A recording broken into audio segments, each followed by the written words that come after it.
Hello everyone, welcome to परीक्षा IQ। ये video SSC CPO 2023 में हुए एग्ज़ाम के मैथ्स के टॉप क्वेश्चंस जो हैं, जो भी टफ़ क्वेश्चंस थे या जो भी अच्छी क्वालिटी के क्वेश्चंस थे, जो टाइम कंज्यूमिंग क्वेश्चंस थे, उनका एक कंपाइलेशन है। इससे पहले मैं सभी शिफ्ट्स का सॉल्यूशन आप लोगों को करा चुका हूँ। तो अगर आपने वो देख लिया है या वो नहीं भी देखा है और आप चाहते हैं कि बस अच्छे क्वेश्चंस या टॉप क्वालिटी क्वेश्चंस देख लिए जाएं, तो आप इस वीडियो को देख सकते हैं। एंड सब्सक्राइब टू परीक्षा IQ अगर आप प्रीवियस एग्ज़ाम्स के इसी तरह और भी क्वालिटी क्वेश्चंस देखना चाहते हैं। एंड इससे आपकी प्रिपरेशन को बूस्ट मिलेगा और आपके मार्क्स का लेवल अप होगा। So now let's start with the video. अब देखो, ये सवाल है, इसमें कह रहा है कि राजेश इन्वेस्टेड 10,000 रुपये by dividing it in two different investment schemes A and B at simple interest 8% and 10% respectively. If the total interest earned in 2 years is 1680, then the amount invested in scheme A is what? देखो, इसका best तरीका है allegation से। अगर इसको करते हैं हम लोग तो बहुत इजी पड़ेगा। कैसे इजी पड़ेगा? देखो, 2 साल का इंटरेस्ट दे रखा है कि 1680 है, तो 1 साल का इंटरेस्ट मेरा कितना बैठ जाएगा? 2 8 16 टू 840 रुपये। ठीक है, अब ये 840 रुपये परसेंटेज की टर्म्स में कितना है? 840 रुपये 10,000 का कितना परसेंट है? तो 8.5% है। ठीक है, तो ये 8.5 मेरा जो है ये नेट है। ठीक है, और स्कीम ए में मैंने कितने उससे लगाया था? 8% से। और स्कीम बी में कितना लगाया था? 10% के हिसाब से। तो डिफरेंस कितना आ जाएगा? यहाँ जाएगा 1.6, यहाँ जाएगा 0.4।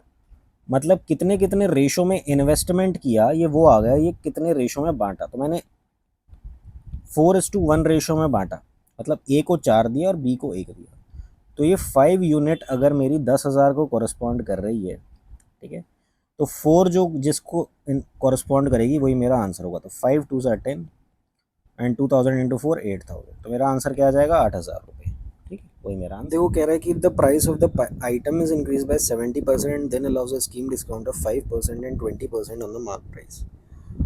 तो यार, पहले तो आप इसको इंक्रीज़ कराते हो, ठीक है, 70% से। उसके बाद 5% का और 20% का डिस्काउंट देते हो।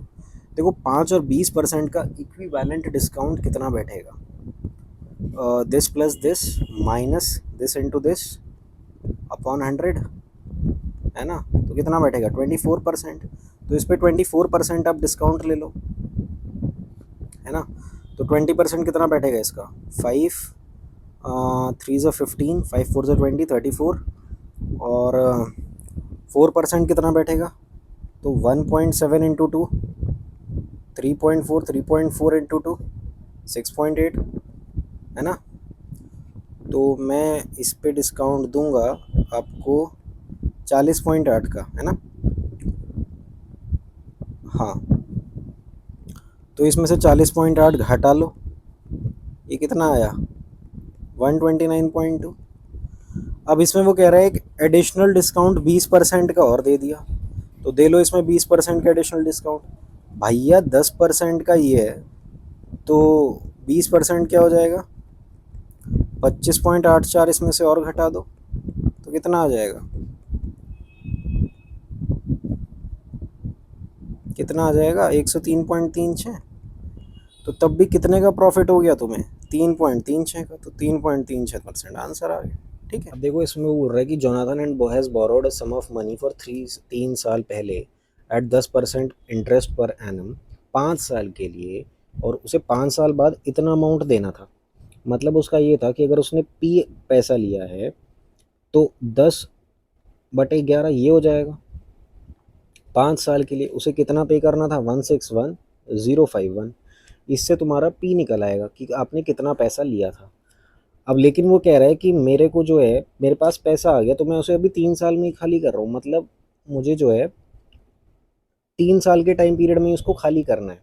ठीक है, तो पहले तो तुम पी की वैल्यू निकाल लो। अब यहाँ तुम्हारे पास P into 11 into 11 into 11 into 11 into 11 divide by 10⁻5 is equal to 161,051 आ रहा है। तो यहाँ से काट लो। 11 1 ज़ा 11, 11 4 ज़ा 44, और 11 4 ज़ा 44, 7 11 6 10 11 हो जाएगा, ये आ जाएगा। अभी 11 11 11 3 30 11 11 और ये 3 क्या आ गए, 11 का क्यूब हो गया, तो ये पूरा कट जाएगा।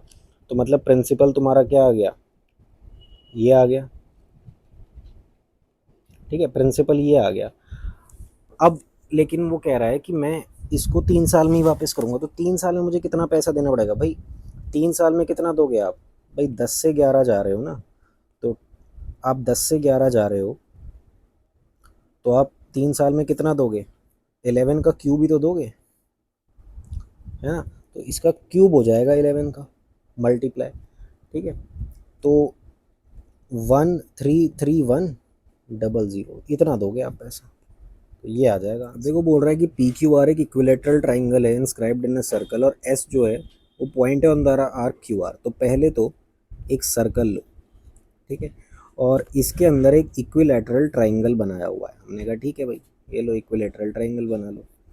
ठीक है, अब वो बोल रहा है कि पी क्यू आर एक इक्विलेटरल ट्राइंगल है, ठीक है, और एस जो है वो कोई भी एक पॉइंट है आर्क क्यू आर पे। तो तुम्हें बताना है पी एस क्यू का हाफ क्या होगा। तो पी एस क्यू पहले बना लो, ये पी एस क्यू है। ठीक है, तो पी एस क्यू वैसे तो ये है, ठीक है, तो half of P S Q पूछ रहा है क्या होगा। अब देखो इक्विलेटरल ट्राइंगल है, अब हमें एक बात पता है कि जो एक आर्क जो होता है, कि एक सर्कल है, अगर कोई एक आर्क है, मान लो ये आर्क है, ठीक है, ये आर्क है, तो इस पे ये आर्क, इस पे जो एंगल अगर थीटा बना रहा है, ठीक है, तो यहाँ पर वो एंगल जो बनाएगा वो भी क्या होगा, वो भी थीटा ही होगा। ठीक है, तो अब जैसे यहाँ पर वो एंगल क्या बना रहा है, 60 बना रहा है। ठीक है, ये आर्क जो है यहाँ पर अगर वो 60 डिग्री, तो ये आर्क यहाँ पर भी कितना एंगल बनाएगा, 60 डिग्री बनाएगा। तो पी एस क्यू की वैल्यू क्या आ जाएगी, 60 डिग्री। अब लेकिन वो पूछ रहा है half of P S Q क्या आएगा, तो वो क्या आ जाएगा, 30 डिग्री। तो आंसर क्या आ जाएगा, 30 डिग्री। ठीक है, अब देखो इस सवाल में बोल रहा है कि the first shirt is sold at twice the selling price of the second shirt. The first shirt is sold at 8% profit and second shirt is sold at 3% loss. मतलब कि मान लो मैंने कॉस्ट प्राइस फर्स्ट शर्ट की x मान ली और दूसरी shirt की मैंने वाई मान ली, तो वो कह रहा है 108% ऑफ एक्स जो होगा, ठीक है, और इसको मैं वैल्यू 97% ऑफ वाई जो होगा। अब वो कह रहा है selling price of first shirt जो है वो ट्वाइस है, वो ट्वाइस है selling price of second shirt की। मैंने कहा ठीक है, तो ऐसे लिख दूंगा। तो तुम्हारा 100 से 100 काट दो, तो एक्स अपॉन वाई कितना आ जाएगा, 54। ठीक है, तो एक्स अपॉन वाई तुम्हारा आ जाएगा 97/54। ठीक है, अब तुम्हें क्या करना है कि ओवरऑल परसेंटेज प्रॉफिट निकालना है, ओवरऑल परसेंटेज प्रॉफिट निकालना है। तो अब ये तुम्हारी क्या आ गई, तुम्हारी कॉस्ट प्राइस आ गई। तो कॉस्ट प्राइस आ गई। अच्छा, वो कह रहा है कि पहली शर्ट को मैं 8% प्रॉफिट पर बेच रहा हूँ, तो इसका तुम्हें 8% निकालना पड़ेगा। तो 0.97 इंटू 8, 8 7 8 9 72 77, तो ये आ गया 7.76। और दूसरी शर्ट को जो है वो मैं 3% लॉस पर बेच रहा हूँ, है ना, 3% लॉस पर बेच रहा हूँ। तो 3% लॉस कितना हो जाएगा तुम्हारा, 0.54 इंटू 3, 3 4 12 3 15 16, 1.62, मतलब तुम्हें लॉस हो रहा है, माइनस हो रहा है। तो वो वैसे तो ओवरऑल पूछ रहा है प्रॉफिट, तो यहाँ पर तुम्हें प्रॉफिट कितने का हो रहा है भाई, तुम्हें 6.14 का टोटल प्रॉफिट हो रहा है। कितने पे, तुम्हारी कॉस्ट प्राइस कितनी है, इतनी, 7 8 9 10 11 10 105, है ना, 10 और 5 15, तो 151, सॉरी 151 है। अब ये कितना परसेंटेज है, कितना परसेंटेज है ये निकालना है। तो तुम देखो कि 15 तो भाई 10% हो गया। अब देखो 4 के रेस्पेक्ट में बहुत सारे, तो 1.51 इंटू 4 कर लो, तो 4 5 4 5 6 6.04, 4% पे तो मैं पहुंच गया। अब 4 के कितना पास है, अब देखो 6.04 पर तो 4% पर ही मिल रहा है। ठीक है, अगर मैं 4.1% कर लेता हूँ, तो भाई 10%, 0.1% क्या होगा, 0.151। तो इसमें देखो 6 9 1, तो 6.19 पर पहुंच रहे हो, मतलब तुम इससे आगे पहुंच रहे हो, 0.1 करने पड़ेगी। तो तुम्हें 4.1 पे भी नहीं पहुंचना है, तो तुम्हें क्या आंसर हो जाएगा, उससे कम होगा तो उससे कम यही आ रहा है और यही मेरा आंसर होगा। ठीक है, अब देखो इस सवाल में वो क्या कह रहा है कि a upon L plus M upon B अगर 1 है और बी अपॉन एम और एन अपॉन सी अगर 1 है, तो find the value of L upon A plus C upon N. देखो अगर हम इसमें वैल्यू अज्यूम करें, मैं कहूँ कि अगर मेरा a अपॉन एल जो है मान लो कि वो 2 है, ठीक है, अगर मेरा a अपॉन एल 2 है तो मैं m अपॉन बी को क्या कह सकता हूँ कि अगर मैंने इसको -1 ले लिया तो मेरी ये कंडीशन जो है सेटिस्फाई होगी कि a upon L plus M upon B 1 है। अच्छा, अब तुमने m अपॉन बी जो है अगर जैसे -1 लिया था, तो तुम्हारा ये पोर्शन b अपॉन एम अगली इक्वेशन में क्या आएगा भाई, ये भी -1 ही होगा। तो अगर ये -1 होगा तो n अपॉन सी मुझे क्या रखना पड़ेगा, अगेन मुझे 2 रखना पड़ेगा, क्योंकि मुझे ये इक्वेशन सेटिस्फाई करानी है। तो तभी होगी जब मैं n अपॉन सी को 2 रखूँगा। अब वो कह रहा है बता L upon A plus N C upon N की वैल्यू क्या है। तो अगर ए अपॉन एल 2 है तो एल अपॉन ए कितना हो जाएगा 1/2, एन अपॉन सी 2 है तो सी अपॉन एन क्या हो जाएगा अगेन 1/2। तो इन दोनों का एडिशन क्या आ जाएगा 1, तो आंसर तुम्हारा क्या आ जाएगा 1। ठीक, अब देखो इस सवाल में बोल रहा है कि कोरियर शॉप में वेट जो है 8 पार्सल्स का वो ये पाया गया, तो कह रहा है इनका एवरेज वेट निकालना है। तो सिंपली या तो ऐड करके क्या कर दो, 8 से डिवाइड कर दो।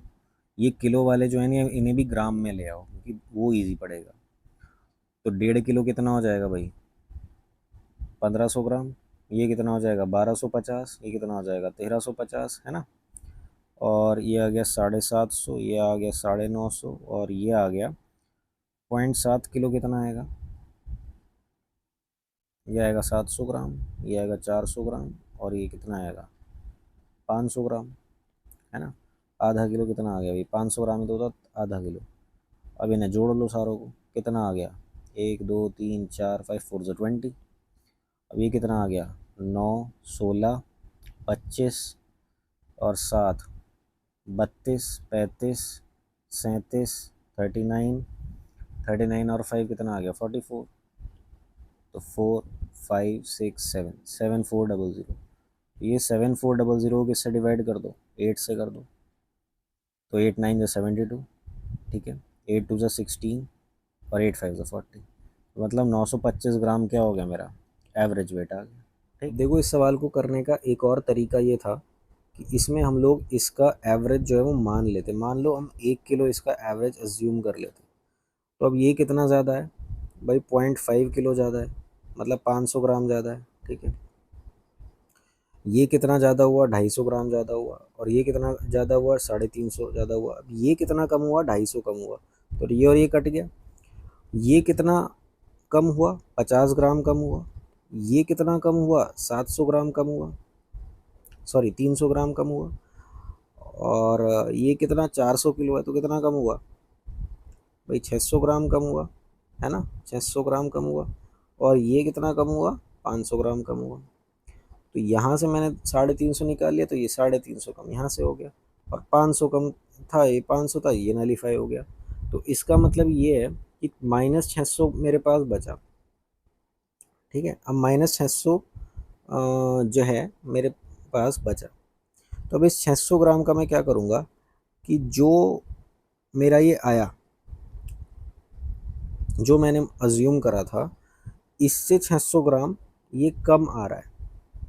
ठीक है, इससे 600 ग्राम ये कम आ रहा है।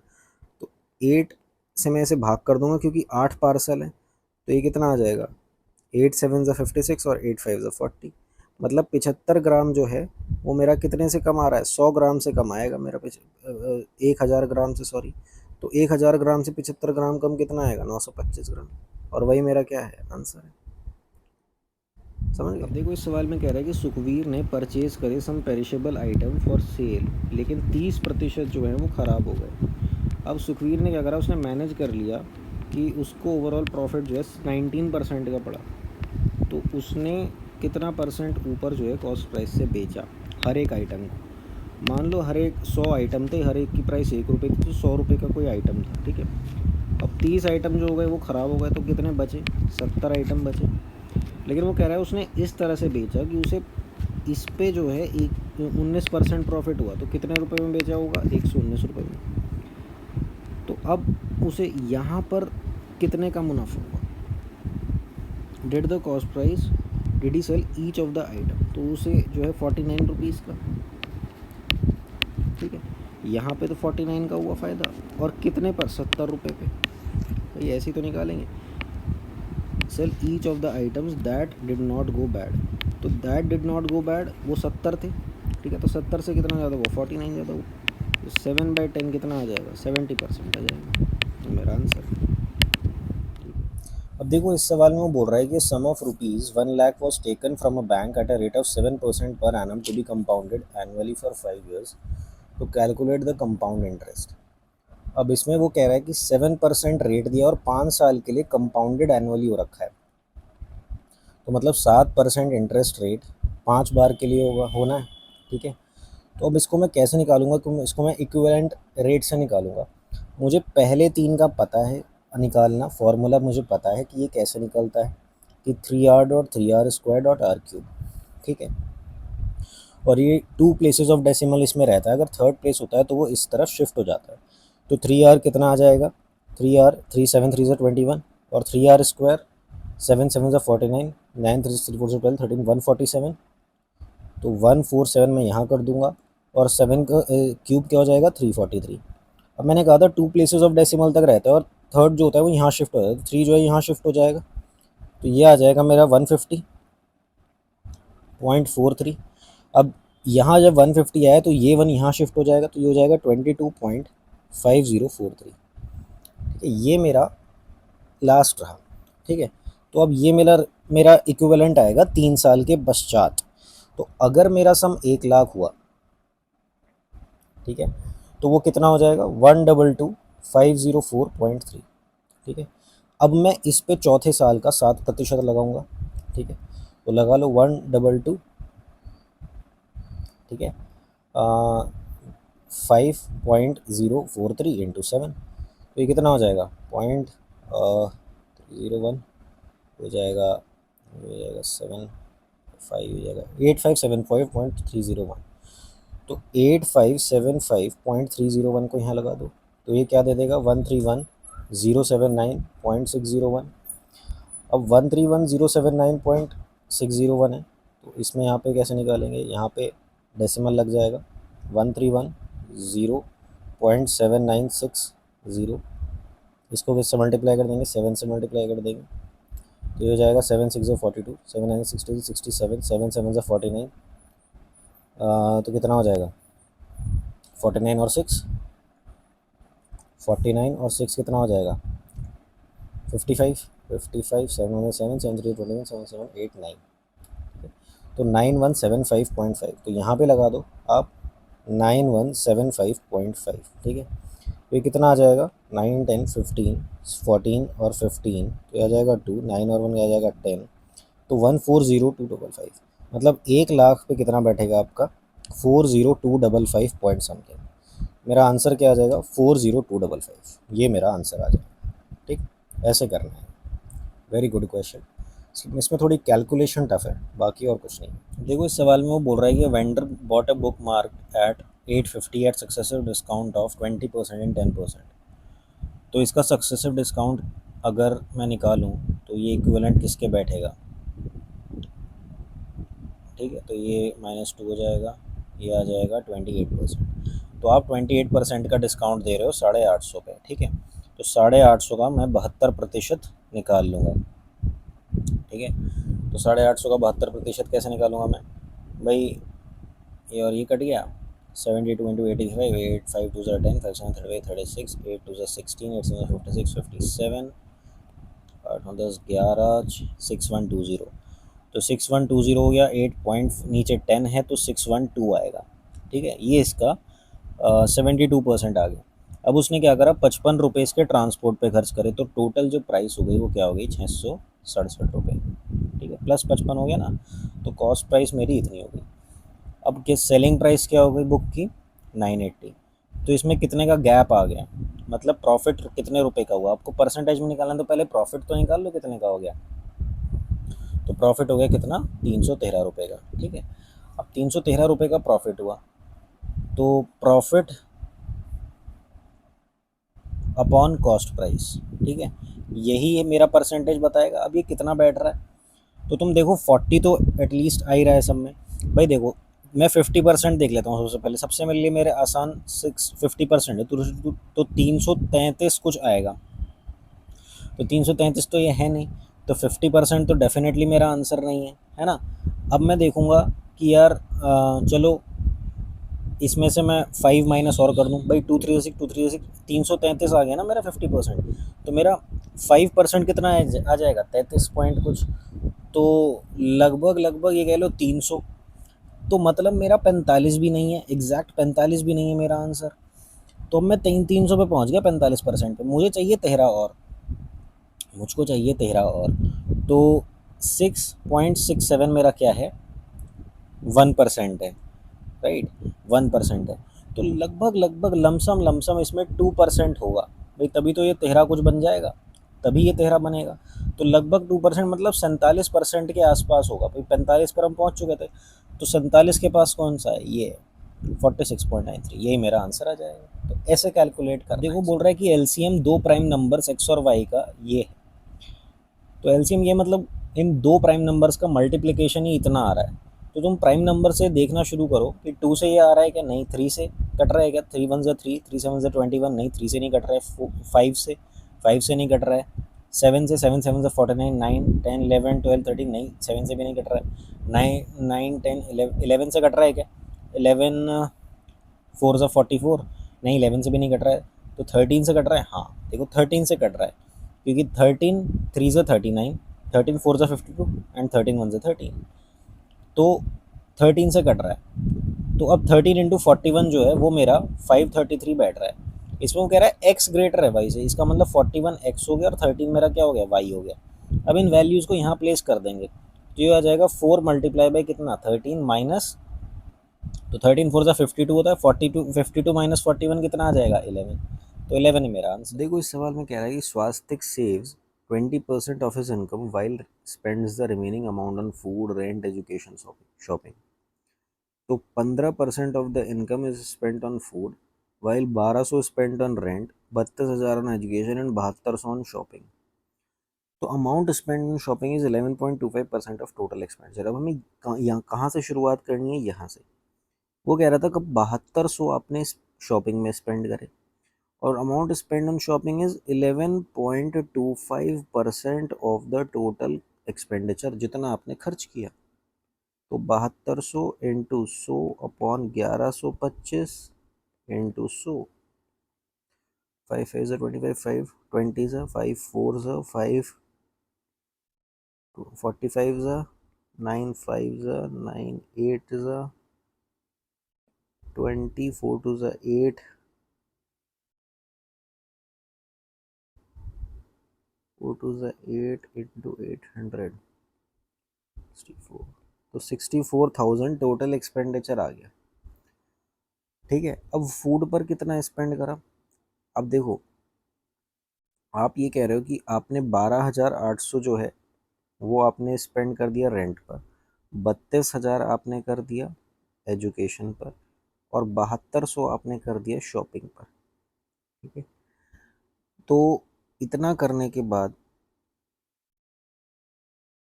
इतना करने के बाद आपने ये कितना स्पेंड कर दिया, 8 9 10 7 8 9 10 11 12 हासिल लगा, 1 3 4 5, मतलब आपने 52,000 रुपया जो है आपने दिखा दिया कि स्पेंड करा है।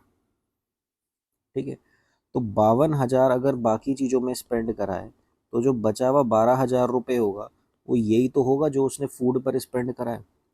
इसका मतलब फूड पर कितना स्पेंड करा है, 12,000 रुपये। भाई हमने ये दिखा दिया ना कि सारा ये हो गया, ये हो गया, ये हो गया, तो 15% ऑफ द इनकम। तो इसका कुछ करना ही नहीं है, हमें इनकम निकालने की कोई ज़रूरत नहीं है। ठीक है, 52,000 बाकी था, टोटल जो एक्सपेंडिचर उसने जो स्पेंड किया था वो हमने निकाल लिया, इतने में से इसे माइनस कर दिया, हमारा आंसर आ गया भाई 12,000 आएगा। अब देखिए इस सवाल में बोल रहा है कि एक इलेक्शन में अजय और मोहन जो हैं कंटेस्ट कर रहे हैं सेक्रेटरी पोस्ट के लिए। 9,000 तो वर्कर्स हैं, जिसमें से 80% ने कास्ट करा, मतलब 7200 ने वोट डाले। ठीक है, इसमें से 20% जो थे वो इनवैलिड थे, तो मतलब इसके जो मुझे 80% पे काम करना है, 5760। तो टोटल जो वोट गिरे अजय और मोहन के वो 5760 थे। Ajay defeated Mohan by 1152 vote. तो अजय ने मोहन को 1152 से डिफीट कर दिया। तो अजय को कितने वोट मिले, तो इन दोनों को जोड़ देना, ये तो कट जाएगा और ये ट्वाइस हो जाएगा। तो ट्वाइस ऑफ अजय क्या आ गया, 2, 11, 7, 8, 9, 5 और 1 6। ठीक है, तो अजय के पास कितना आ जाएगा, 2 3 6, 4 8, 2 5 10, 3 4 5 6 वोट्स जो हैं वो अजय को मिले। ठीक है, तो ये आंसर आ जाए। अब देखो इस सवाल में वो क्या कह रहा है कि the length and breadth of a floor of a rectangular hall are 126 feet and 90 feet. What will be the area of each of the largest identical square tiles that can be used to tile this floor in a way that no part of the floor remain uncovered? देखो length और breath जो है rectangular hall का वो मैं बता देता हूँ। सॉरी, रेक्टेंगल नहीं बन पाया, ये है रेक्टेंगल। तो इसकी लेंथ दे रखी है उसने कि भाई ये 126 फीट है, और ब्रेथ दे रखी है 90 फीट दे रखी है। कह रहा है what will be the area of each of the largest identical square tile. तो लार्जेस्ट आइडेंटिकल स्क्वायर टाइल में हम लोग इसमें क्या करते हैं, वैसे तो HCF निकालते हैं, हम लोग HCF निकालते हैं। देखो वैसे एरिया ऑफ रेक्टेंगल क्या आएगा, एरिया ऑफ रेक्टेंगल क्या आएगा, ये आएगा 126 लेंथ इंटू ब्रेथ, है ना, लेंथ इंटू ब्रेथ। अब मुझे इसका HCF अगर मैं निकाल लूँगा तो मुझे ये पता चल जाएगा कि कौन सा ऐसा वो टर्म है कि कितने की मैं स्क्वायर टाइल जो है वो यूज़ कर सकता हूँ। ये मान लो स्क्वायर टाइल है और इसकी साइड x है, ये भी x होगी। अब मैं इसको क्या लिख सकता हूँ, इसको मैं 18 इंटू 7 लिख सकता हूँ, इसको मैं क्या लिख सकता हूँ, 18 इंटू 5 लिख सकता हूँ। कहने का मतलब मेरा HCF कितना आ गया, 18 आ गया। अर्थात मैं 18 फिट की जो है स्क्वायर टाइल यूज़ कर सकता हूँ इसको कवर करने के लिए। ठीक है, 18 फिट की। अब वो कह रहा है एक स्क्वायर टाइल की जो साइड है वो क्या है, 18 फिट है। ठीक है, तो इस एरिया क्या हो जाएगा, लार्जेस्ट आइडेंटिकल स्क्वायर, इस टाइल का एरिया क्या हो जाएगा, 18 स्क्वायर, मतलब क्या आ जाएगा, 324। तो 324 जो है वो इसका एरिया आ जाएगा। अब एक सवाल इसमें और बन जाता है कि कितनी नंबर ऑफ टाइल्स लगेगी, नंबर ऑफ टाइल्स। तो वो हम कैसे निकाल देंगे, जो एरिया है रेक्टेंगल का 126 feet into 90 feet divide by कि जितनी टाइल्स लगेंगी, सॉरी जो टाइल का एरिया है, तो टाइल का एरिया क्या है, 18 इंटू 18। तो ये जो बचा हुआ पोर्शन था इस HCF में 18 के अलावा ये जो बचा हुआ पोर्शन था ये क्या दर्शाता है, ये दर्शाता है नंबर ऑफ टाइल्स। इसमें अगर देखोगे 18 7 से 126, 18 5 से 90, मतलब 35 टाइल लगेंगी। तो HCF का ये जो रिमेनिंग पोर्शन आता है ये हमें दर्शाता है कि ये नंबर ऑफ टाइल्स, इतनी टाइल्स लगेंगी। ठीक है, अब देखो ये कंपाउंड इंटरेस्ट का एक सवाल है। इसमें वो बोल रहा है कि एक sum of money was invested at 10% interest per year compounded half yearly. Half yearly compound हो गया तो मतलब 5% के हिसाब से होगा फॉर 18 मंथ्स। तो 6 3 से 18 मतलब 3 साइकिल्स चलेंगी इसमें, 3 साइकिल्स चलेंगी और 5% इंटरेस्ट के हिसाब से चलेगी। तो तुम्हारा जो इक्विवेलेंट इंटरेस्ट आता है कि अगर 5% 5% और 5% हुआ तो इसका इक्विवेलेंट होता है 15.7625। देखो ये कैसे आता है, 3 ईयर्स का जो इक्विवेलेंट इंटरेस्ट निकालने का फॉर्मूला होता है वो होता है 3r अब r की जगह 5 रख दो तो ये होता है 5 3 से 15, 25 3 से 75 और 5 का क्यूब 125। इसमें 1 हम इधर ले जाएंगे तो ये हो जाएगा 15.7625। तो 15.7625 जो होता है ये होता है इक्विवेलेंट इंटरेस्ट। अब देखो आगे वो क्या कह रहा है, वो ये कह रहा है कि amount payable on maturity was इतना। तो अगर मैं प्रिंसिपल 100 मान रहा हूँ तो मैच्योरिटी पर कितना मिलेगा, 115.7625। तो 115.7625 की वैल्यू उसने दे रखी है 64827।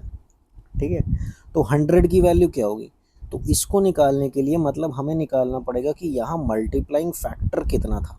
ये मल्टीप्लाइंग फैक्टर हमने उसको किससे मल्टीप्लाई किया, जिसके बाद ये आया उसी मल्टीप्लाइंग फैक्टर से हम यहाँ मल्टीप्लाई करेंगे तो हमारा सम इन्वेस्टेड पता चल जाएगा। तो देखो मल्टीप्लाइंग फैक्टर निकालने के लिए हमें थोड़ी सी चतुराई दिखानी पड़ेगी। यहाँ देखो सबसे आसान जो है 55, 56, 56 इस फॉर्म में ऑप्शन दिए हुए हैं। तो हमारे लिए सबसे इजी कैलकुलेट करना पहले क्या है, आप 55 निकाल कर देखो मल्टीप्लाइंग फैक्टर की, उस पर वैल्यू क्या बनती है।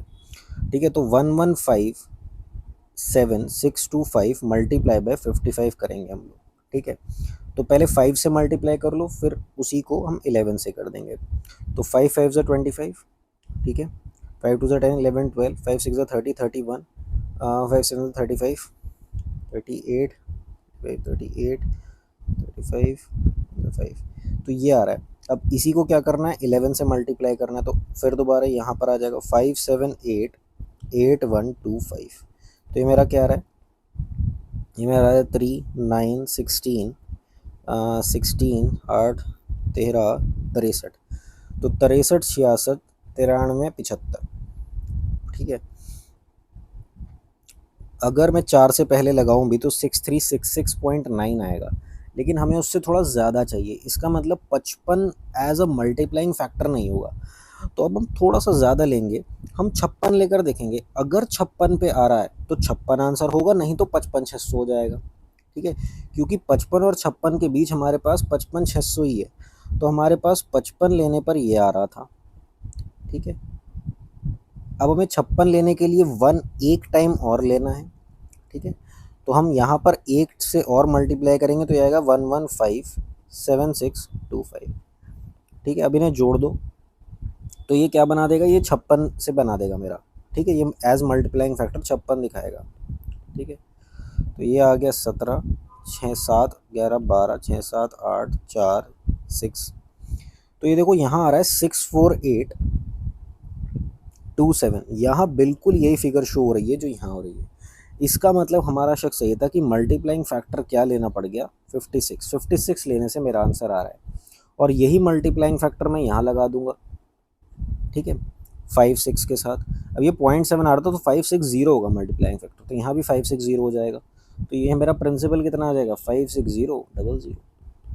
ठीक है, तो 56000 ये मेरा प्रिंसिपल आ जाएगा। ठीक है, तो ऐसे होगा।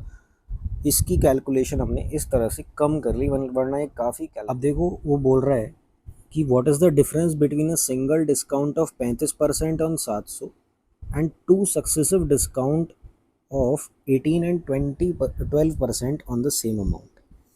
तो 700 का तो छोड़ो, पहले मैं 100 रुपये पे बताता हूँ। अगर तुम 100 रुपये पे 35% डिस्काउंट देते हो तो तुम्हें क्या मिलेगा, 65 रुपये।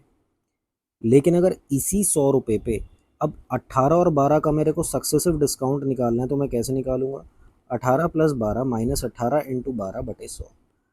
तो ये कितना हो जाएगा, ये हो जाएगा 30 माइनस 4 25 ज़ा। ठीक है, तो ये हो जाएगा 18 3 ज़ा 54/25। तो 15 25 2 ज़ा 50 है ना भाई, 25 2 ज़ा 50 हो गया, तो ये 4 आ गया, और 25 1 ज़ा 25, तो ये कितना आ जाएगा 15।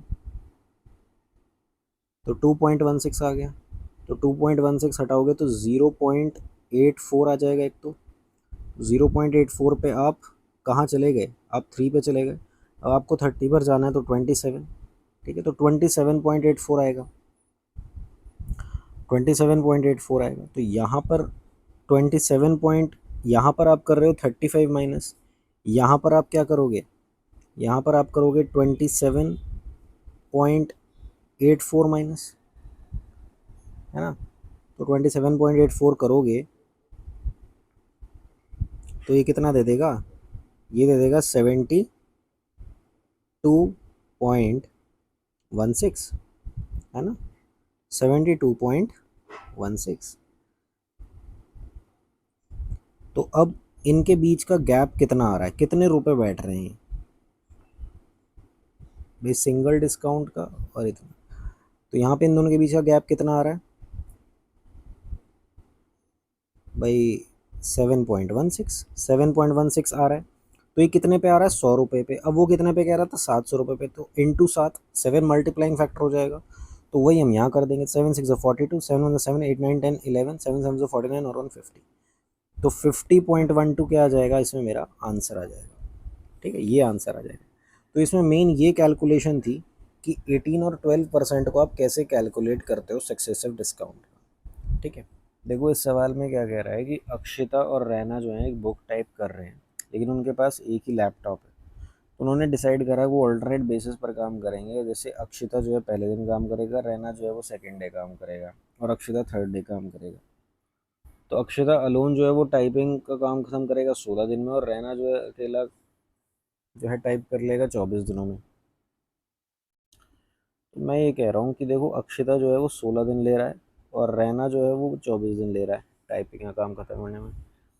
अगर मेरा टोटल काम जो है वो क्या है 48, तो ये इसकी एफिशिएंसी 3 हो जाएगी, इसकी एफिशिएंसी 2 हो जाएगी। इसका मतलब मैं ये कह रहा हूँ कि एक यूनिट में या एक बार में कितना काम हो रहा है, 5 यूनिट काम हो रहा है। तो अगर मैं मतलब एक यूनिट में कितने हैं, 2 दिन है, 2 डेज हैं, तो 2 डेज में 5 काम हो रहा है। इसका मतलब 45 काम कितने दिन में हो जाएगा, 18 दिन में। 9 टू 18, 18 डेज में हो जाएगा। अब कितना काम रह रहा है, 3 यूनिट काम रह रहा है, तो ये अगले एक दिन में ये 3 यूनिट काम अक्षिता कर देगी, तो 48 काम तुम्हारा पूरा हो जाएगा कितने दिनों में, 19 दिनों में। तो यही तुम्हारा आंसर। अब देखिए इस सवाल में बोल रहा है कि the total surface area of a square based right pyramid is 1536 metre square, of which 37.5 is the area of base of pyramid. What is the volume of pyramid. तो देखो सबसे पहले पिरामिड की फिगर देख लो कैसे बनती है। एक आपको ये 37.5 पता होना चाहिए, इसकी फ्रैक्शनल वैल्यू जो होती है 3/8 होती है। तो पिरामिड जो होता है वो कुछ ऐसा दिखता है सर।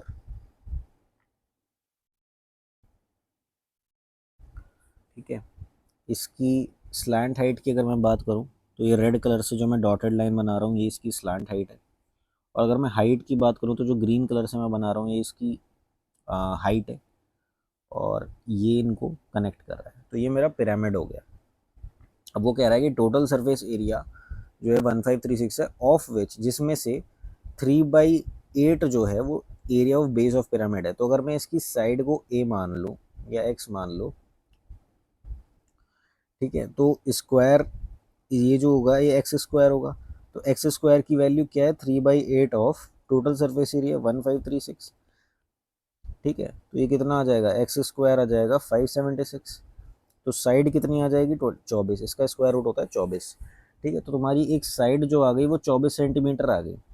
अब मेरे पास जैसे वॉल्यूम मेरे को निकालनी है, तो जो वॉल्यूम ऑफ पिरामिड होता है वो होता है 1/3 times area of base into height. अब मेरे पास हाइट नहीं है इसकी, तो हाइट तभी निकलेगी जब मैं पहले स्लांट हाइट निकालूंगा। तो पहले तुम स्लांट हाइट निकालो। तो स्लांट हाइट कैसे निकालोगे, कैसे निकालोगे स्लांट हाइट। देखो टोटल सरफेस एरिया उसने तुम्हें दे रखा है 1536। तो 1536 क्या होता है, एरिया ऑफ बेस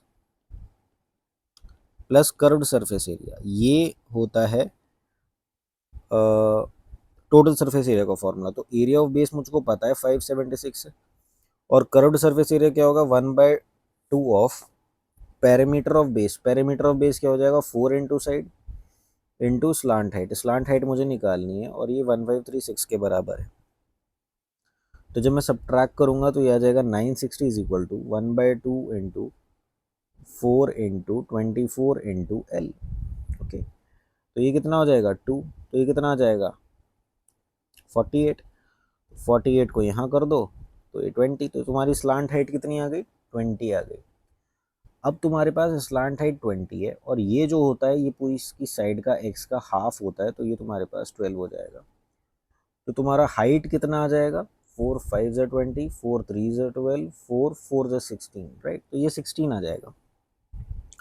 तो जब ये तुम्हारे पास 16 आ गया, तो वॉल्यूम क्या होता है, वॉल्यूम लगा लो 1/3 times area of base. Area of base is always 576 into height. Height 16 आ गई, तो ये आ जाएगा। तो 1 9 2 3 6 2 12, लास्ट में यूनिट डिजिट में 12 आना चाहिए, तो ये आ जाएगा। पूरा कैलकुलेट करना है, पूरा कर लो। ठीक है, तो ये आ जाएगा 3072। 3072 मेरा आंसर आ जाएगा। ठीक है, अब देखो इस सवाल में वो कह रहा है कि Anandi bot A smart watch from an electronic store for ₹4400। Since she had less money she paid 2000 down. अब उसने 2000 रुपये डाउन पेमेंट कर दिए, ठीक है। तो अब कितने बचे यार, 2400 रुपये बचे जो उसको देने हैं। तो शॉपकीपर ने कहा तुम मुझे 2440 एक महीने बाद दे देना, ठीक है। तो एक महीने का, तो find the rate of interest being charge at simple interest. तो देखो रेट ऑफ इंटरेस्ट हमेशा हम कैसे निकालते हैं, इसमें ये पता होना चाहिए, एनुअली हम लोग निकालते हैं।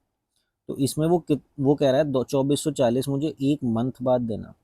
इसका मतलब ये हुआ वो 40 रुपये जो है वो एक्स्ट्रा मांग रहा है। किस हिसाब से, 1 मंथ के हिसाब से। तो 12 मंथ्स के हिसाब से क्या हो जाएगा, 480 रुपये एक्स्ट्रा मांगेगा।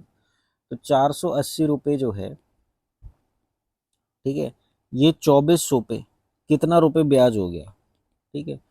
तो 24 2 24 10 1/5, तो ये आ गया 20%।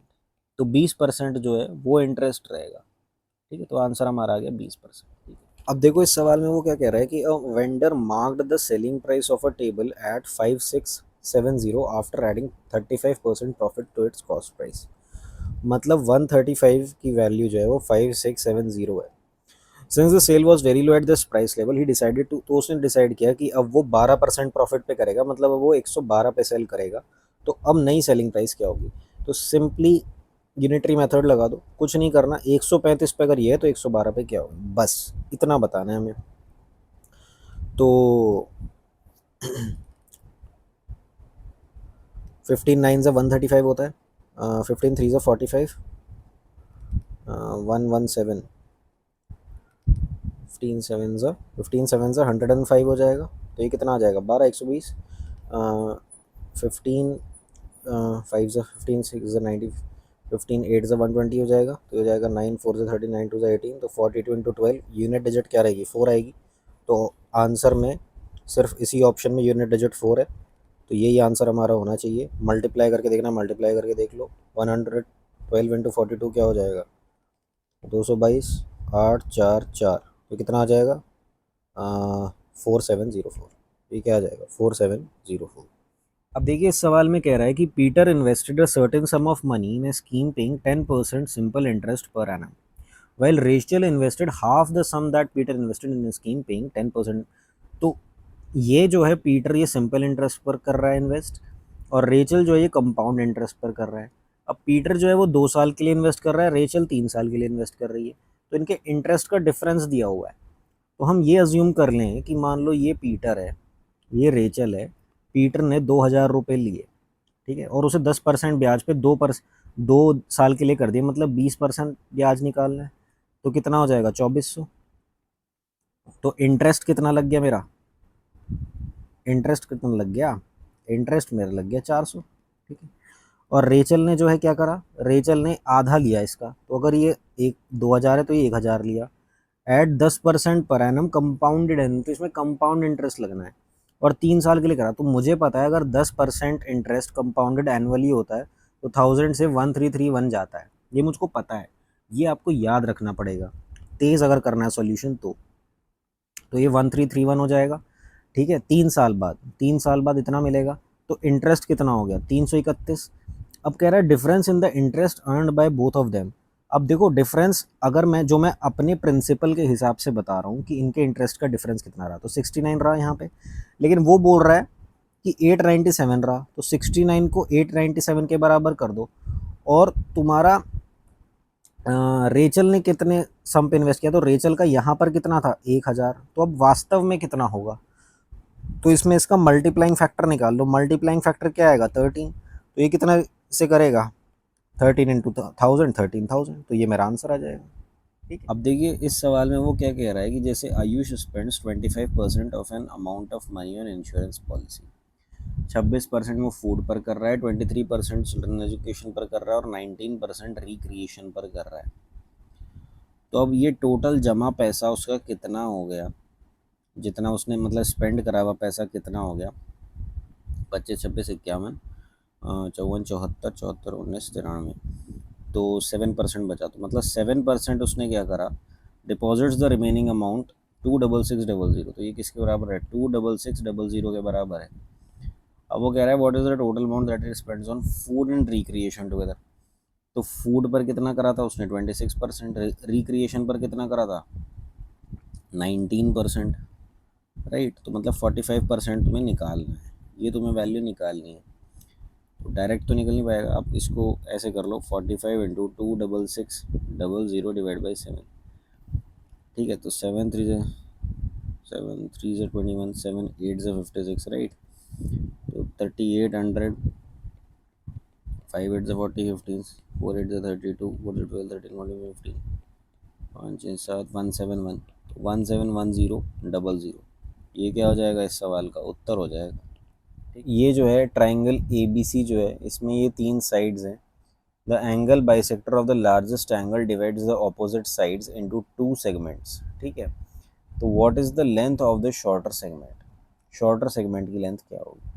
देखो ये ट्राइंगल है, ठीक है, ये ए बी सी है, और ये लेंथ अगर मैं 12 मान रहा हूँ, 12 सेंटीमीटर, ठीक है, और ये 8 और 9 मान रहा हूँ, तो इसके अपोजिट ही भाई लार्जेस्ट एंगल करिए, तो लार्जेस्ट साइड के अपोजिट ही लार्जेस्ट एंगल होगा, मतलब ये एंगल, इसका जो एंगल बाइसेक्टर है, ठीक है, वो इसको डिवाइड कर रही है। तो एंगल बाइसेक्टर थ्योरम हमें पता है क्या कहती है, कि अगर ये एंगल बाइसेक्ट हो रहा है और ये ए और बी है, तो ये इसको ए रेशियो बी में जो है डिवाइड करता है। एंगल बाइसेक्टर जो होता है अपनी अपोजिट साइड को जिस पर वो गिर रहा है उसको ए रेशियो बी रेशियो में डिवाइड करेगा। इसका मतलब ये जो एंगल बाइसेक्टर गिर रहा है ए ओ, ये बी सी को 8:9 में डिवाइड करेगा, तो ये 8:9 रेशियो हो गई। तो 8:9 अगर रेशियो हो गई तो 17, मतलब इन दोनों रेशियो का सम जो है वो 12 सेंटीमीटर होगा। What is the length of the shorter segment, shorter segment की लेंथ बतानी है, मतलब 8 का तुम्हें वैल्यू बताना है, तो 8 की वैल्यू क्या होगी, तो ये होगी 96/17।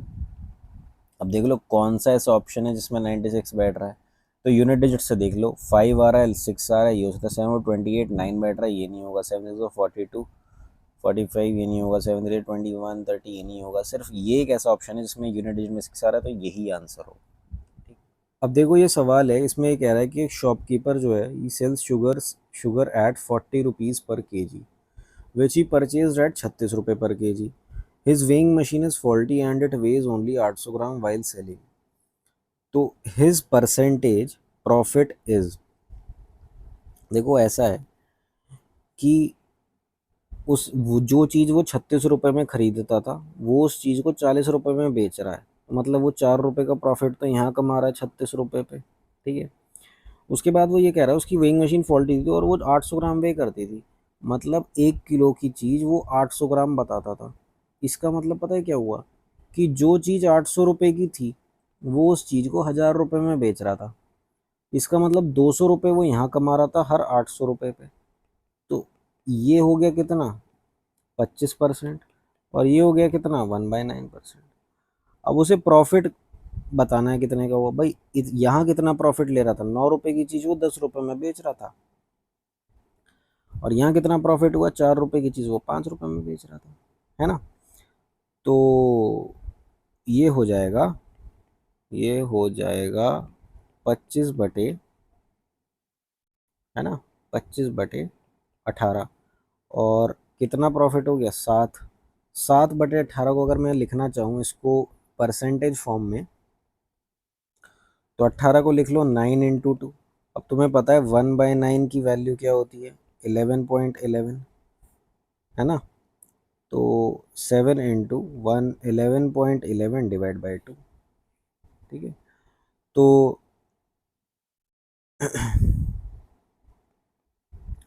2 5 ज़ा 10, 2 5 ज़ा 10, है ना, 5.5 कुछ आ जाएगा, 7 5 35, 7 5 35 30 38, तो 38.5 कुछ ऐसा आएगा, तो ये आ जाएगा। देखो इस सवाल में वो क्या कह रहा है कि पी क्यू आर एक राइट एंगल ट्राइंगल है, right angle rate Q R इस तरह से है कि पी क्यू की वैल्यू x-y है।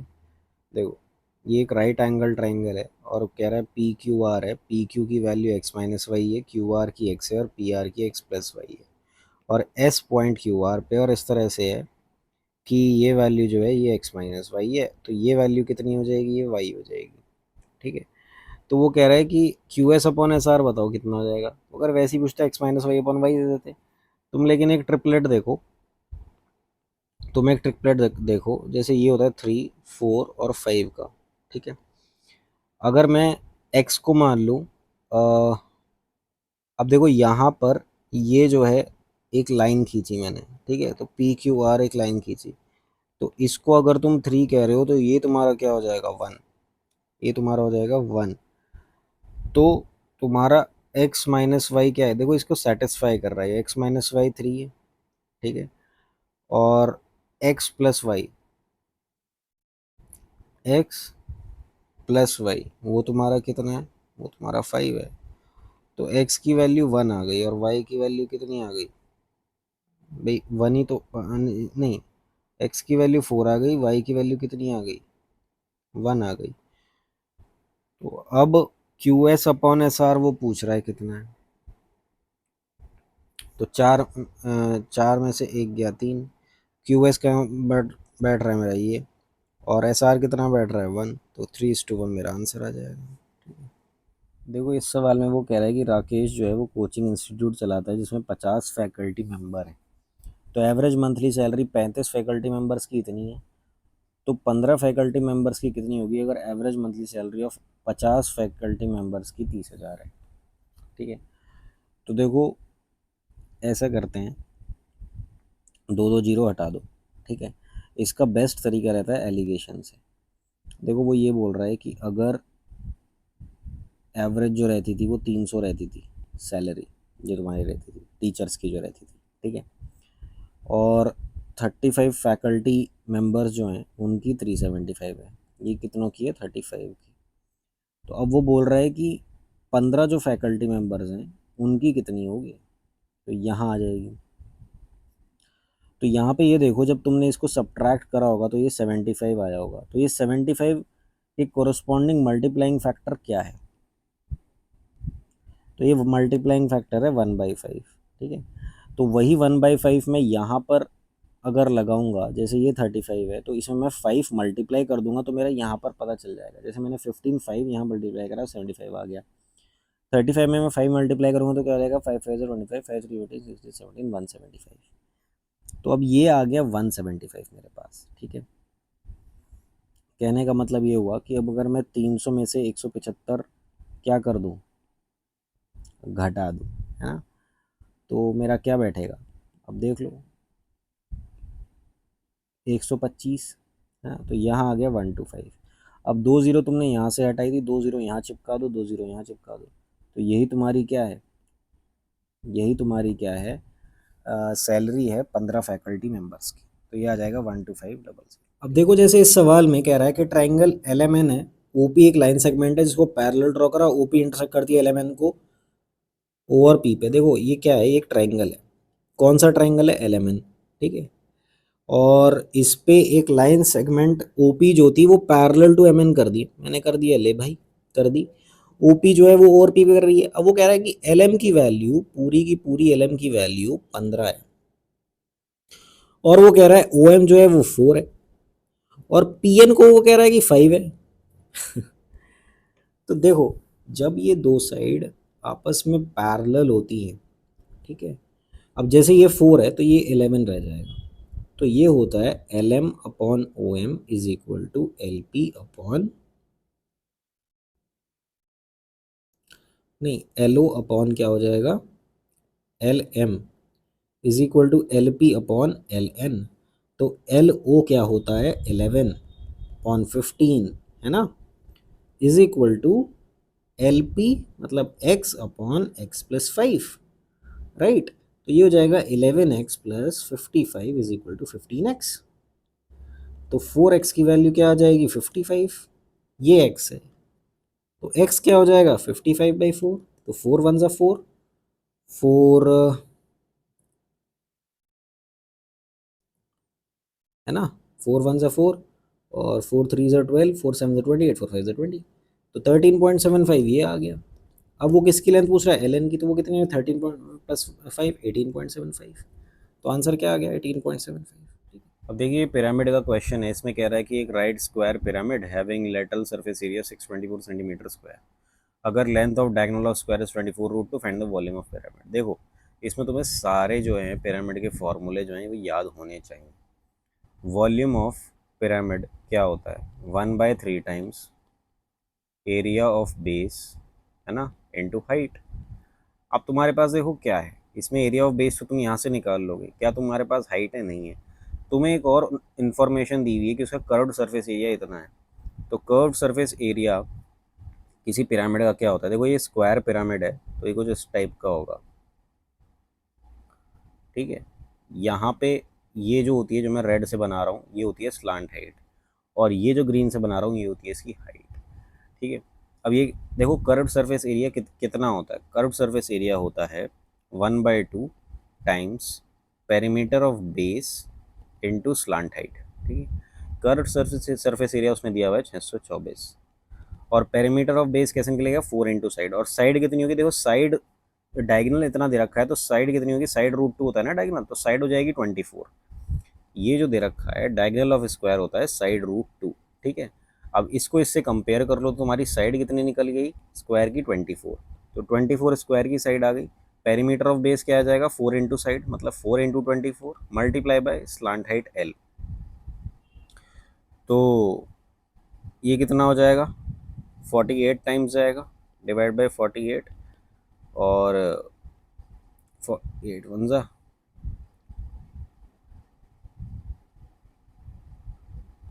तो यहाँ आ जाएगा 8,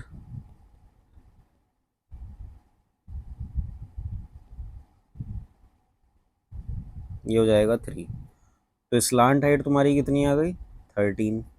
तो स्लांट हाइट 13 है, और ये जो होता है ये इसके मिड पॉइंट पे जाता है, तो ये अगर पूरा 24 है तो ये कितना हो जाएगा, 12। तो ये 12 हो गया, ये 13 हो गया, राइट एंगल ट्राइंगल लगाएंगे तो ये कितना हो जाएगा, हाइट कितनी हो जाएगी, 5। तो हमें जो है हाइट मिल गई इस टाइम। तो हमारे पास वॉल्यूम निकालने के लिए इस टाइम सब कुछ है, हमारे पास एरिया ऑफ द बेस है जो कितना है, साइड स्क्वायर, और हाइट कितनी है मेरे पास, 5, तो निकाल लो भाई। 3 8 से 24, ठीक है, 8 4 से 30, 17 18 19 इंटू 5, है ना, 960। यही 960 क्या हो गया, इसका उत्तर आ गया, ठीक है। अब देखो इस सवाल में ये कह रहा है कि Mahesh agreed to sell rice with 24% loss as the rice got rotten. However, he cheated customers and gave only 19 grams of rice in place of 50 grams of rice. So what is the percentage of his profit and loss? देखो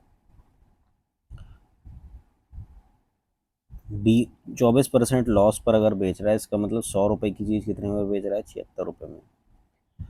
अब उसने वो कह रहा है कि उसने 19 ग्राम दिए 50 ग्राम की जगह, मतलब 50 रुपये की चीज़ उसने कितने में बेची, 19 रुपये में बेची। तो जो 100 रुपये की चीज़ थी उसने कितने रुपए में बेची, उसने 38 रुपये में बेच ली, ठीक है भाई। हम ये कह रहे हैं कि 76 इसमें बेची, लेकिन ये चीटिंग करके उसने इतने में बेच दी, ठीक है, 38 रुपये। तो उसका परसेंटेज ऑफ प्रॉफिट या लॉस क्या हुआ, ठीक है। मतलब कि ये हुआ कि जो वो वैसे तो 76 रुपये की बेचता, अब वो 38 रुपये में बेच रहा है, उसका कितना हो रहा है भाई, इसको कितना हो जाएगा, 38/38, कितना हो रहा है, 100%, तो 100% प्रॉफिट हो रहा है। देखो वो बोल रहा है कि 7:30 बजे ओनर ऑफ द साइकिल ने नोटिस करा कि एक चोर जो है उसकी साइकिल लेकर जा रहा है, और साइकिल कर रहा है एक डायरेक्शन में 10 किलोमीटर प्रति घंटे की रफ्तार से। उसने जो है पुलिस को आधे घंटे बाद बताया चोरी होने के, लेकिन पुलिस वाला चल दिया तभी 12 किलोमीटर प्रति घंटे की रफ्तार से। तो कब पुलिस वाला उस चोर को पकड़ेगा। देखो अब जब उसकी स्पीड जो है चोर की 10 किलोमीटर प्रति घंटा है, आधे घंटे बाद पुलिस वाले को बताया, तो वो चोर जो है वो कितना चल चुका, अब ये थीफ यहाँ पर है, वो 5 किलोमीटर चल चुका आधे घंटे में। ये स्थिति मैं बता रहा हूँ तुम्हें, 8 बजे की स्थिति ये रही होगी, और ये पुलिस वाला पुलिस थाने से चल दिया, ठीक है। ये अपनी स्पीड भाई 12 किलोमीटर प्रति घंटे की रफ्तार से चल रहा है, और थीफ जो है वो चल रहा है 10 किलोमीटर प्रति घंटे की रफ्तार से। तो टाइम कितने टाइम बाद पकड़ेगा, डिस्टेंस, ये डिस्टेंस है, और स्पीड, इनके दोनों की स्पीड जो है वो माइनस हो जाएगी क्योंकि दोनों सेम डायरेक्शन में जा रहे हैं, तो रिलेटिव वेलोसिटी निकालेंगे। तो मतलब 12 माइनस 10 2 हो जाएगा, तो मतलब 2.5 घंटे बाद ये इसको पकड़ लेगा, यहाँ तक पहुँच जाएगा। तो 2.5 घंटे बाद तो पहुँच जाएगा।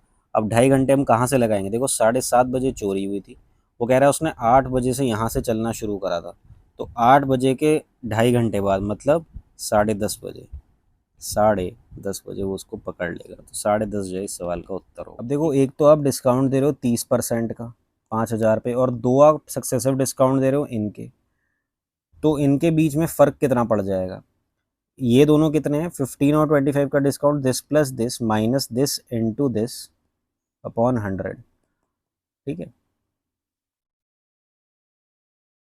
3.75। तो 40 में से 3.75 घटा दो, कितना आ जाएगा, 36.25, राइट। और ये कितना है, ये डिस्काउंट है 30%, तो एक डिस्काउंट आपका ये, एक डिस्काउंट ये, गैप कितने का आ रहा है, 6.25% का। तो 6.25% जो है इस पर निकालना है, तो 6.25% को जो है हम लोग 1/16 भी लिखते हैं। तो आपको निकालना है 5,000 इंटू 1/16, ठीक है। तो 16 3 ज़ा 48 है ना, 2 16 1 ज़ा 16, 16 2 ज़ा 32, 16 5 ज़ा 80, तो 312.5 आएगा, ये मेरा उत्तर आ गया, ठीक है। ये ध्यान रखना कि 6.25% क्या होता है, इसको फ्रैक्शन में हम लोग 1/16 लिखते हैं, ठीक है। 6.66 किसका होता है, ये 1/15 का होता है।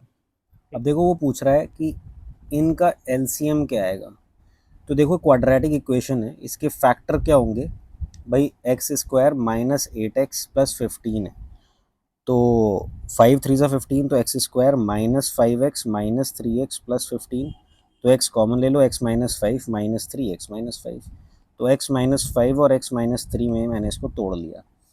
इसी तरह से मैं इसको तोड़ लूँगा, x square minus 2x minus 3x plus 6, और ये x कॉमन ले लो, x minus 2 minus 3 x minus 2, तो ये टूट जाएगा x माइनस 3 में और x माइनस 2 में। अब तुम्हें इसका एलसीएम बताना है।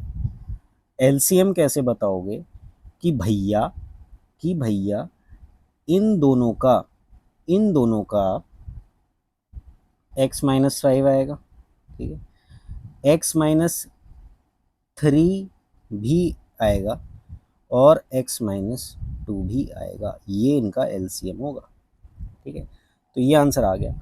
अगर वो पूछता इसका एचसीएफ बताओ भाई साहब, तो एचसीएफ क्या आता, x माइनस 3 आता, ठीक है। अब देखो इस सवाल में कह रहा है कि एक फैमिली जो है 75,000 रुपये अर्न करती है, आउट ऑफ विच सिर्फ 10% सेव होता है, तो मतलब स्पेंड कितना हो रहा है, 90%। अगर वो 100% अर्न कर रही है और 10% वो क्या कर रही है, सेव कर रही है, तो वो स्पेंड कितना कर रही है, 90%। स्पेंड अगर वो 90% कर रही है तो 30% ऑफ द एक्सपेंडिचर इज अनकर्ड और एजुकेशन, तो इसका जो है 30%, मतलब 27% जो है ये एजुकेशन पर जा रहा है, किसका, इसका। देखो यहाँ पर जो है 90% जो उसने दिया था, सॉरी, यहाँ पर जो उसने ये कहा था कि 30% of the expenditure is incurred on education, तो ये 27% निकल कर आ गया भाई, क्योंकि 30% इसका यही तो हो रहा है। लेकिन ये जो है, अब ये टोटल इनकम का है 27%, ठीक है, लेकिन 30,375 जो है वो हेल्थ पे स्पेंड हुआ है। अब देखो 30,375 जो है ये कितना, अगर मैं इसको परसेंटेज की टर्म्स में लिख लूँ तो ये कितना बैठ रहा है, आप ये देखो।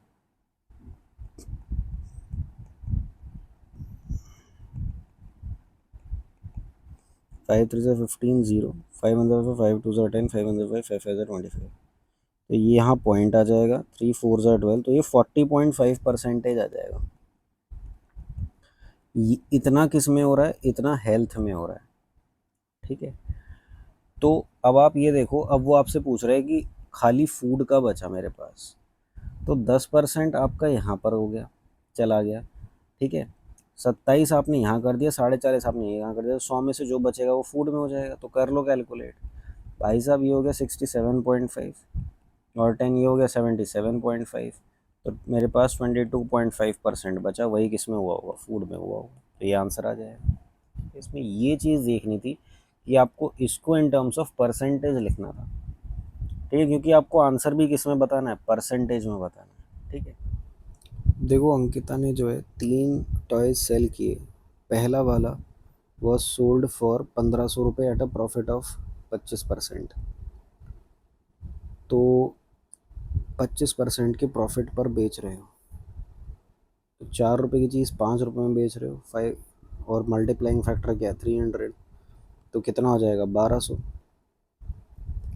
Second was sold for 2800 at a loss of 50%, मतलब 2 रुपये की चीज़ 1 रुपये में बेच रहे थे, ठीक है, तो 5600 हो गया। और third toy was sold for 3500 at a profit of 25%, तो 4 रुपये की चीज़ आप 5 रुपये में दे रहे हो, तो 700 रुपये जो है मल्टीप्लाइंग फैक्टर हो गया, तो ये क्या हो गया, 2800। तो टोटल प्रॉफिट या लॉस परसेंटेज देखना है, ठीक है, तो ये हो गया। और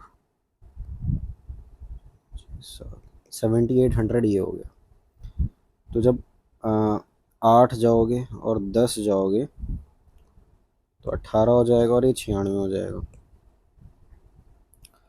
तो 6 6 36। अब 1/16 कितना हो जाता है, 6.25 इंटू 3, तो 18.75, मतलब 18.75% का लॉस हो गया, ठीक है। अब देखो इस सवाल में वो कह रहा है कि A can do a piece of work in 2.4 times the number of days in which B and C together can do it. तो A can do a piece of work in 2.4 times the number of days B can do it.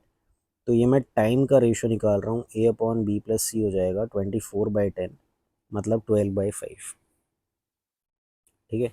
तो अगर time का ratio ये है तो efficiency का ratio क्या हो जाएगा, ये मैं अब एफिशिएंसी की बात कर रहा हूँ। देखो एफिशिएंसी में ब्लू से लिख देता हूँ, एफिशिएंसी ए अपॉन बी प्लस सी, तो ये कितना आ जाएगा, 5/12, रिवर्स हो जाएगा सिंपली। अब मैं फिर दोबारा नेक्स्ट स्टेटमेंट पे आता हूँ कि if A and B together can do the said piece of work in 27 दिन। अब ये फिर डेज की बात हो रही है, and C can do it in 75 दिन। तो A plus B upon C, आप ये देख लो, तो ये अगर 9 है और ये 25 है और ये इनका डेज का है, तो एफिशिएंसी क्या हो जाएगा, एफिशिएंसी क्या हो जाएगा, तो ये हो जाएगा 25 और ये हो जाएगा 9। अब तुम एक चीज़ और देख लो कि जैसे इनका अगर मैं टोटल निकालूंगा, ठीक है, तो ए प्लस बी प्लस सी अगर मैं निकालूंगा तो ये 17 है एफिशिएंसी, और इनकी एफिशिएंसी क्या है, ए प्लस बी प्लस सी की, तो ये है 34। तो इसको अगर आप 2 से मल्टीप्लाई कर दोगे तो हमारा दोनों का जो है बराबर आ जाएगा, तभी हम इन रेशो को कह सकते हैं बराबर है। तो अब तभी एफिशिएंसी बराबर आएगी। तो 17 को अगर आप यहाँ 2 से कर रहे हो तो इसको भी 2 से मल्टीप्लाई करोगे, तो ये आपका आ जाएगा 10 और 24, ठीक है। अब मैं तीनों की एफिशिएंसी लिखने जा रहा हूँ कि क्या क्या होगी। देखो ए की हो गई 10, बी की कितनी हो जाएगी, टोटल 25 थी ए और बी की, ए की 10 आ गई तो बी की कितनी आ गई 15, और सी की कितनी आ गई, सी का लिख रखा है 9 आ गया। अब मुझे तीनों की एफिशिएंसी पता चल गई। अब मुझे कह रहा है कि बी को बताओ कितना समय लगेगा करने में, तो मेरे को भाई टोटल वर्क भी तो पता होना चाहिए। तो टोटल वर्क निकालने के लिए मैं क्या करूँगा, मैं इस्तेमाल करूँगा सी का, ठीक है। सी को वो कह रहा है कि सी जो है इस काम को 75 दिन में करता है, तो सी की एफिशिएंसी क्या है 9, तो टोटल वर्क क्या हो जाएगा 9 इंटू 75। तो बी को कितना समय लगेगा इस काम को करने में, तो डिवाइड बाय जो बी की एफिशिएंसी है वो कर दो, तो 15 5 75, तो क्या आ जाएगा 45 डेज। तो ये फाइनल उत्तर आ गया तुम्हारा 45। एक बहुत ही अच्छा क्वेश्चन है 45, ठीक है। अब देखो इस सवाल में क्या कह रहा है कि 2 pipes can fill a cistern in 12 घंटे एंड 16 घंटे respectively. The pipes are open simultaneously and it is found that due to leakage at the bottom it takes 90 minute more to fill the cistern. देखो एक pipe ए है और एक pipe B है, इसको 12 घंटे लग रहे हैं, इसको 16 घंटे लग रहे हैं, 48 इनका टोटल मैंने कैपेसिटी ले ली, तो 12 4 इसका हो गया और 3 इसका हो गया, ठीक है। तो वास्तव में इन लोगों को कितना टाइम लगता, 48/7 लगता। लेकिन अब वो कह रहा है कि due to another pipe C, due to the leakage at the bottom, तो कोई लीकेज है। अब मैंने लीकेज को सी मान लिया। इट टेक्स 90 मिनट्स मोर, मतलब इतना तो लग ही रहा है, और 90 मिनट्स मोर लग रहे हैं, मतलब 3/2 लग रहे हैं। इसको 7 से मल्टीप्लाई कर दो, इसको 2 से मल्टीप्लाई कर दो, तो ये हो जाएगा 96 + 21/14। तो ये हो जाएगा 7, 9, 10, 11, 117/14। ठीक है, ये आ जाएगा 117। तो इसको कितना टाइम लग रहा है, 117/14 लग रहा है। तो अब एफिशिएंसी क्या हो जाएगी, इस पूरे इसकी एफिशिएंसी क्या हो जाएगी, ये हो जाएगी 48/117/14। ये एफिशिएंसी हो जाएगी किसकी, इसकी। तो मेरे को a + b की तो पता है, उसमें से मैं घटा दूंगा a + b की, तो मेरे पास किसकी आ जाएगी, c की आ जाएगी, है ना। तो 117, सॉरी, अभी जो है 3 3 9, 3 3 9 27, 3 1 3, 3 6 18। अब यहाँ पर 39 कर लो और यहाँ ×39 कर दो, तो तुम्हारा सी का एफिशिएंसी निकल जाएगा। 16 16 जा 256, 16 2 जा 32, तो ये आ जाएगा कितना, 224। तो 224 ये आ जाएगा, माइनस 39 9 7 7 9 63 7 3 21 273, है ना भाई। 16 × 14 कितना होता है, पहले ये बताओ मुझे। 16 × 14 क्या होता है, अच्छा ये 273 होता है ना। तो ये आ जाएगा 273 / 39 - 224/39, ये वाला इधर आएगा। तो ये कितना आ जाएगा, ये आ जाएगा 49/39। ठीक है, अब ये मेरा सी का आ गया। तो सी को अब टाइम कितना लगेगा, तो मैं कैसे निकाल लूँगा, वो निकालूंगा 48 सी की एफिशिएंसी, ये सी की एफिशिएंसी आ गई थी 49/39। अब तुम्हें देखो, तुम्हें ये कैलकुलेट पूरा करने की, अब इसमें से देखो तुम्हें ये देखना है कि मेरे को कौन सा ऑप्शन इसमें से मार्क करना चाहिए। तो इसमें यूनिट डिजिट वाला कॉन्सेप्ट लगाओ कि 9 8 72, मतलब न्यूमरेटर में मेरा 2 जो है वो यूनिट डिजिट में बनना चाहिए। तो यहाँ बन रहा है क्या, 9 6 54, और 54 और 9 समथिंग 3 आएगा, तो ये तो आंसर नहीं हो सकता। 9 8 72, हाँ 2 यूनिट डिजिट है, ये आंसर हो सकता है। 9 9 81, और 3 कितना आ जाएगा, 4 आ जाएगा, तो ये आंसर नहीं हो सकता। 9 7 63, 63 और 5 8, 68, तो ये आंसर नहीं हो सकता। तो 2 वाला सिर्फ यही बच रहा है, तो यही आंसर आ जाएगा, तो ये मेरा आंसर आएगा। ठीक है, देखो ये टाइम एंड वर्क का काफ़ी अच्छा क्वेश्चन है, ध्यान से सुनना। ए और बी जो है वो काम को 24 दिन और 30 दिन में ख़त्म करते हैं, working 10 hours per day. Work is to be done in 2 shifts, morning shift is for 2 hours and evening shift is for 4 hours. तो एक मॉर्निंग की शिफ्ट है, एक इवनिंग की शिफ्ट है, ठीक है। On the first day A works in the morning and B works in the evening, और फिर उसके बाद वो इंटरचेंज करते हैं हर दिन, मतलब हर तीसरे दिन जो है वही शिफ्ट आ जाएगी जो पहले दिन थी। तो देखो इसको स्टेप बाय स्टेप लेकर चलते हैं। जैसे ए और बी जो है वो किसी काम को 24 दिन और 30 दिन में ख़त्म करते हैं। तो मैंने काम मान लिया, चलो एलसीएम मान लिया 120, तो इसकी एफिशिएंसी आ गई 4, इसकी एफिशिएंसी आ गई 5, ठीक है। लेकिन ये 10 घंटे काम कर रहे हैं एक दिन में, इसका मतलब ए अगर 10 घंटे काम कर रहा है तो वो 5 यूनिट काम करता है। बी अगर 10 घंटे काम करता है एक दिन में तो वो 4 यूनिट काम कर रहा है, यही तो हुआ इसका मतलब। अब वो कह रहा है कि मॉर्निंग शिफ्ट जो है, पहले बात ये हुई कि ए जो है वो पहले एक मॉर्निंग शिफ्ट है, एक इवनिंग शिफ्ट है। तो ए पहले तो यहाँ काम करेगा और बी यहाँ काम करेगा, तो कितना काम कर लेगा। मॉर्निंग शिफ्ट में आपको 6 घंटे काम करना है, इवनिंग शिफ्ट में 4 घंटे। तो अगर मैं कहता हूँ ए जो है वो 10 घंटे में, भाई ए जो है अगर वो 10 घंटे में 5 काम कर रहा है तो वो 6 घंटे में कितना काम कर लेगा।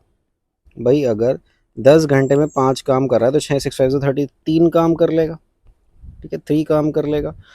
और वो 4 घंटे में कितना कर लेगा, भाई 2 शिफ्ट्स क्योंकि दे रखे हैं और वो इंटरचेंज कर रहा है, तो एक बार वो 6 घंटे काम करेगा, एक बार एक दिन वो 4 घंटे काम करेगा। तो मैंने निकाला 6 घंटे में तो वो 3 काम करेगा, लेकिन 4 घंटे में कितना काम करेगा, 2 यूनिट काम करेगा। सेम इसी तरह बी का है, बी जो है एक दिन 6 घंटे काम करेगा, एक दिन 4 घंटे काम करेगा। तो जिस दिन, अब देखो बी जो है 10 घंटे जब काम करता है तो वो 4 काम करता है, तो इसी तरह जब वो 6 घंटे काम करेगा तो कितना करेगा 2.4, और जब वो 4 घंटे काम करेगा तो कितना करेगा 1.6। तो पहले दिन स्थिति क्या हुई, पहले दिन जो है ए जो है मॉर्निंग में काम करेगा, और मॉर्निंग में क्या होता है 6 घंटे वाला काम होता है, तो ए का 6 घंटे वाला काम कितना है 3। ए का 6 घंटे, अब ए अगर 6 घंटे करेगा तो बी 4 घंटे करेगा, तो बी का 4 घंटे वाला कितना है 1.6। तो ये तो हो गया डे 1। अब डे 2 पे आ जाओ। डे 2 में ए जो है वो कितना करेगा 4 घंटे काम करेगा, भाई इंटरचेंज कर ली ना शिफ्ट। तो ए जो है वो 4 घंटे काम कर रहा है, तो ए जो है वो 2 काम कर रहा है, और बी क्या कर रहा है 6 घंटे काम कर रहा है, तो वो 2.4 कर रहा है। अब मेरे को समझ में आ गया, ये हो गया मेरा कितना 4.6, और ये मेरा हो गया 4.4। कहने का मतलब ये हो गया कि 2 दिन में कितना काम मेरा हो रहा है, इनको ऐड कर दो। 2 डेज में जो है मेरा 9 काम हो रहा है, 2 दिनों में 9 काम हो रहा है। तो अब इसके मैं कितनी करीब पहुंच सकता हूं अब, और हर बार ऐसा ही चलेगा, तीसरे दिन भी यही वाली स्थिति आएगी 4.6 वाली। ठीक है, तो मैं एक बार का मैंने बता दिया, 2 दिन में 9 यूनिट काम हो रहा है, तो इंटू 13 कर दो, इंटू 13 कर दो, मतलब 26 दिनों में कितना काम हो रहा होगा 117 काम कर हो रहा होगा। मुझे 120 के करीब जाना था, मैं 117 चला गया, अगर मैं 14 लेता तो वो पार हो जाता। तो 117 काम जो है 26 दिन में हो गया। अब 120वां काम जो है वो क्या हो रहा होगा, वो ऐसे हो रहा होगा कि 4.6 जो है वो इसके बीच में आ रहा होगा ना, तो 27th डे जो है वो काम खत्म होगा। 26 डेज तो चलेगा ही, 27th डे जाके तुम्हारा काम खत्म होगा। तो वेरी गुड क्वेश्चन। अब देखो इस सवाल में वो क्या बोल रहा है कि अगर साइन थीटा की वैल्यू 2/3 है, then find the value of 7 minus tan a into 3 plus cos. तो अगर साइन थीटा तुम्हारा ये दे रखा है 2:3, तो ये कितना हो जाएगा बेस 9 माइनस 4 5, और इसका अंडर रूट 5 हो जाएगा। अब वो कह रहा है tan a निकालना है, तो tan a कैसे निकलेगा 2/√5, और cos a क्या हो जाएगा √5/3। तो इसको सॉल्व कर लो, 7√5 माइनस 2/√5 इंटू 9 प्लस √5/3, ठीक है, /3। तो इसको क्या कर लो, इसको ये 3√5 हो जाएगा, तो 7√5 minus 2 into 9 plus √5 divide by 3√5। अब इसको मल्टीप्लाई कर लो, मल्टीप्लाई जब करोगे दिया जाएगा 63√5, है ना, -18 प्लस 7 5 35 माइनस 2√5, है ना, -2√5 डिवाइड बाई 3√5। तो अब ये कितना हो जाएगा, यहाँ से इधर ले आओ, तो ये हो जाएगा 61√5 प्लस 17 डिवाइड बाय 3√5। तो इसको सॉल्व करोगे तो ये आ जाएगा 61/3 प्लस 17/3√5। इसको यहाँ लिख लो 61/3 प्लस 17/3√5, तो ये आंसर आ जाएगा, ये ऑप्शन, ठीक है। सो thank you everyone for watching the video till the end. उम्मीद करते हैं कि ये वीडियो आपको पसंद आया होगा, और इससे आपको काफ़ी कुछ जानने को मिला होगा जो आपकी एग्ज़ाम्स में हेल्प करेगा, एग्ज़ाम को क्रैक करने में मदद करेगा। और रेलवे की तरह अगर आप और भी एक सरकारी एग्ज़ाम्स की तैयारी कर रहे हैं, लाइक यूपी पुलिस कांस्टेबल या एनवीएस की, या फिर एसएससी की, या बैंकिंग की, किसी भी सरकारी एग्ज़ाम की आप तैयारी कर रहे हैं, तो परीक्षा IQ को सब्सक्राइब ज़रूर करें, क्योंकि इस पे आने वाले समय में और भी एग्ज़ाम्स के वीडियोस अपडेट होते रहेंगे। और कुछ एग्ज़ाम के वीडियो ऑलरेडी अपलोड हो चुके हैं, जैसे UP police constable, NVS, SSC CPO. तो don't forget to like, comment and subscribe the channel, ताकि आपको आगे की वीडियोस की अपडेट्स मिलती रहे। So thank you all.